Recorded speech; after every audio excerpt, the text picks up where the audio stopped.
Why is it slow?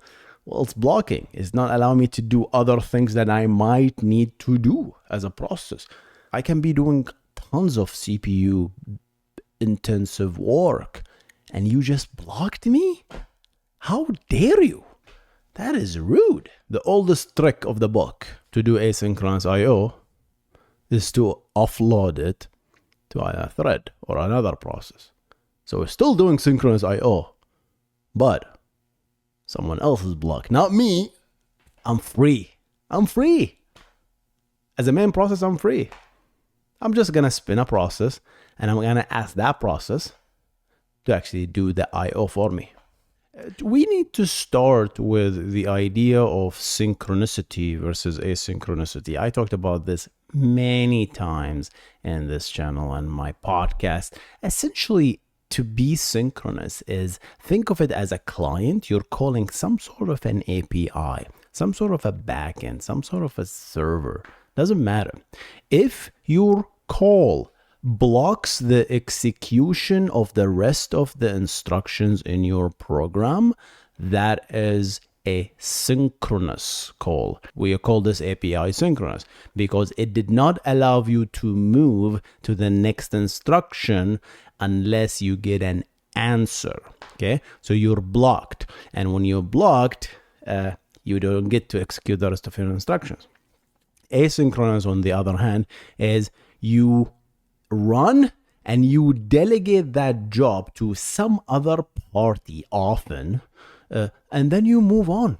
And then sometime later, you either check if this is ready or you get a callback, like with Node.js, how Node.js does it. That, hey, your result, remember this thing that you asked about a few milliseconds ago? It's ready. You can get the results here. So that's the gist of synchronous versus asynchronous execution. Okay, and we can dive into details just by that, but we want to kind of move that into the I/O concept. So what does it mean to do asynchronous I/O? We're kind of giving some concrete examples here. We're doing an I/O. That means it's either a read or a write. In this context, since we're talking about Postgres, we're not talking about network, which is its own beast. We're talking about files, right? We're reading and writing to disk, right? And we're dealing with system calls. That is the kernel system calls that allows us to read from files, because database is just a bunch of files, believe it or not. Yeah. Shocking, right? The kernel provides you with a beautiful system calls that allows you to do I/O. Often, all of these methods are synchronous. That means read, for example, is a system call that allows you, given a file descriptor that you have opened for a file on disk, I want to read that file and I want to put whatever I read, this many bytes, in this pointer, copy the data and move it to this memory location where it lives in my user space. That's a read call, and that is a blocking call. It's a blocking call. If you call that, your process will switch from user mode to kernel mode because you called a system call, and then that's it. You cannot move to the next instruction. You cannot. Your process is blocked because it's synchronous, right? And until the kernel take that read, talks to the I/O controller, NVMe or whatnot, does the actual block read, gets the result. We're talking here about buffered I/O, so we're writing into the page cache, to the kernel page cache, and then gets that, get a copy of that whatever we read into the page cache, and then we get you now from the page cache to your memory location, and that is a CPU cost. You're copying data from the page cache into your specified buffer. Okay, so that's a read. Write is identical. Right? It just works the other way. Right? but it's synchronous, right? So I'm blocked when I do that. What's wrong with that?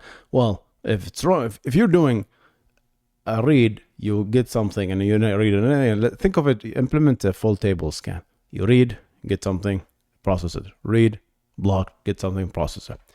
As opposed to read, execute, and then let me worry about that later. So yeah, think about it. Why is it slow? Well, it's blocking. It's not allowing me to do other things that I might need to do as a process. Like I can be doing tons of CPU intensive work and you just blocked me? How dare you? That is rude, right? So synchronous IO, that's it, it's blocking. Asynchronous IO allows you to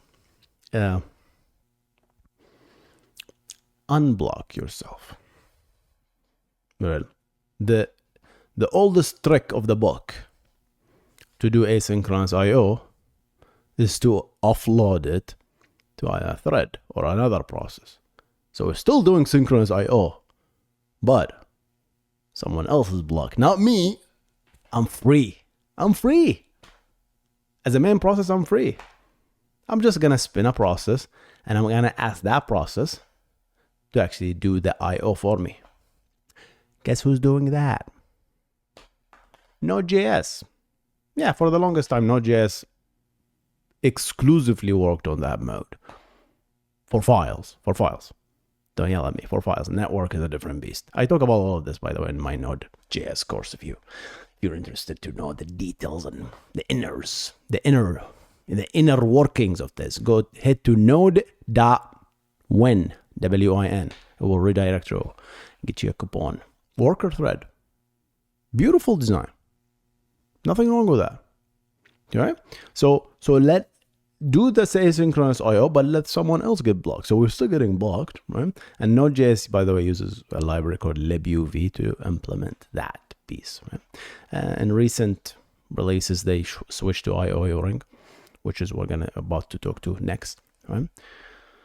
But essentially, the worker pool is a very nice idea to do asynchronous IO. It's just like let someone else be blocked. It's a very simple design, yet we still give the feel of asynchronicity. Okay, so that's asynchronous IO. Now, asynchronous IO, again, I'm talking about file IO here, nothing about network, different beast again. Here, asynchronous IO, there is a new interface. I say new, it's been there for years now. It's called IO-ring, which is a shared memory between the kernel and the user space, where the user can submit a job and the kernel can pick that job, actually does the read, and then writes back the results into the into the shared memory space, and then the user can check if the result is ready. So it's a pure asynchronous model. If you really think about it, someone else is doing the blocking read, and that's the kernel, right? We're just offloaded the game. That's the whole game, by the way. We just tell someone else to do it. It's just we present it in a pretty way. Okay, so everything at the end of the day is synchronous. There's no escape. Someone else has to pay the price, right? Okay, so that's IO-ring. Of course, I think Node.js supports it. Right? I keep referencing Node.js because Node and all these framework and Postgres, they're all software. They all need to read from disk and do network, and they're all kind of a backend infrastructure, which is the specialty of this channel. So synchronous IO, asynchronous IO briefly.